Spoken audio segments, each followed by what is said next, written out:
Masai ka channel lo thin tu ten zawai chunga lom tu ka soya Lalrosanga music video Thar angai nom khop mai asak dan adang lama angai thla kan nuam khop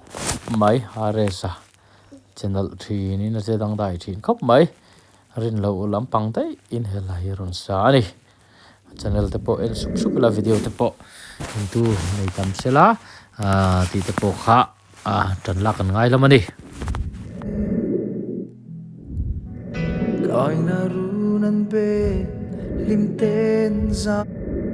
super try on moi takin an ron sato mai ro chu an saklo dan de win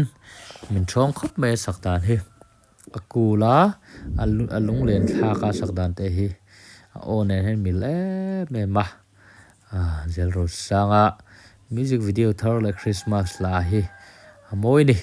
zin vei va nan te khoi lai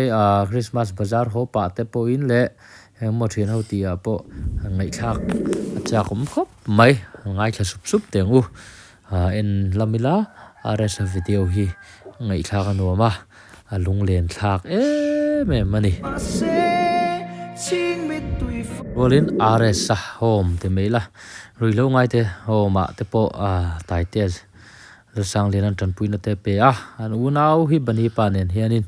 an lo luang chuak na sa hle mi te ta na mal som na an ni na hi thian an mal hi a som ve mol kan ti lo thei lo ni are sa hi tun nai vai a chuanin mizoram op tu kan ti mei don em ni sual wak in ka helawa sui sual wak pun ka helo ni mizoram op tu an hi a larvut in nge kan tiang boru lian tak angin then ka chun ngai lo ma se a chuai lo rim ma la reng me ni ke chun larvut ka ti me alang sar po la hianin mizoram tu na milar top 3 hi thlang chu ke la mizoram tu hen a om rim top mai ni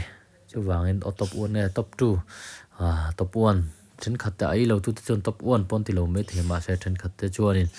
mitia le hetiang khovel lu dan rim ma hian chun top 1 le 2 an chuanin din muna ho ma karangani aresa Christmas le kum tarlim takin mang turin sul sakna ka hlana aresa klub khi tu nai generation an lom lo ni